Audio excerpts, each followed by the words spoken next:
So I'm attending a wedding today and I'm really excited for that. I think I already have a lot going on with the stuff, and we are gonna do very simple eyes and a full beat on the rest of the face. This is the only moisturizer that I use when I'm doing my makeup or anyone's makeup because this is that girl. The amount of hydration that this moisturizer gives you is insane. I think one thing that everyone skips is lip hydration while doing their makeup, even though I think putting on a lip mask before you even start doing your face actually helps me a lot when my lips stay on. I'm currently also hating the concept of primers because as long as you can put like a good hydrating skin prep underneath, you don't even need a primer. This is exactly how glowy your face should look like before you even put a single drop of makeup in your face. Also, I've been obsessed with this D'Alba spray and I always spray it on before I start putting on my makeup. If you're not concealing your eyes before putting on eye makeup, what are you even doing? The concept of eyebrows literally freak me out because I already have super thick eyebrows, so I just basically just touch it up and brush them away. I am literally just putting in a bronzer on my eyelid. This is the Makeup by Mario bronzer stick that I'm using as an eyeshadow. And then I'm just using this MAC Studio Fix on the lower crease.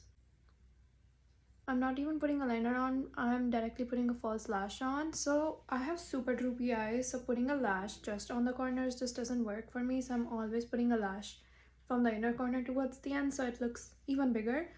Putting a lash on is a technique in itself. I don't know why the MAC foundations are so underrated right now. These are the it game. The coverage, the stay on, the shade range is everything. But if you don't know, they have already reformulated a lot of their stuff and it's not the same. This is with no color corrector, no nothing, and the coverage is insane because for sure my skin is breaking out a lot right now and it just really took it all away. For the concealer right now, I'm obsessed with NARS. You cannot convince me to use anything else because I don't know, you just can't go wrong with NARS right now. And my rules for year has been to not blend in your concealer the very second you apply it on your face because it just doesn't melt in your skin that fast. Concealers do take time to go into your skin, so I always start with my contouring. Going with the Peach Rare Beauty blush, I do not directly apply it on my face because it's just too much. So I always put some on my hand and then from there with a brush is how I place it, because then you have more control over the blush rather than just putting dots on your face and blending it out. It just does not work. Now this is where I actually blended my concealer under the eyes so that I actually start taking out any excess concealer that I might have. Low-key think that I can make my eyes a little bolder, so I'm doing some liner under the eye. Okay, I think I definitely need this because look how much of a difference this makes. And then I'm using the same bronzer that I used on my eyelid to just blend it below as well. This looks super elevated, not gonna lie. Okay, now setting powders. A lot of people will tell you that you don't need setting powders, just don't listen to them. You should not listen to them. I'm gonna show you how big of a difference this Huda Beauty setting powder is gonna make. If I just tap it in all under my eye, look how flawless the finish is, and also look at how sharp my face looks with the powder.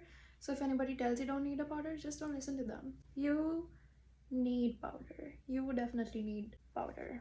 And then I also use some setting powder on the center of my nose to actually sharpen this. And then taking a fluffy brush, I just take all the excess powder off. Now, before doing my lip, I'm gonna take off my lip mask because lip colors don't stay well on glosses. So make sure your lip is entirely without any product if you want your lip colors to stay. This is my OG lip combo. This lip pencil by MAC. It's cork, it's almost gone. And then this MAC lip color, which is called Burnt Spice, just in the middle. No gloss because the whole look is matte. And this is my final look.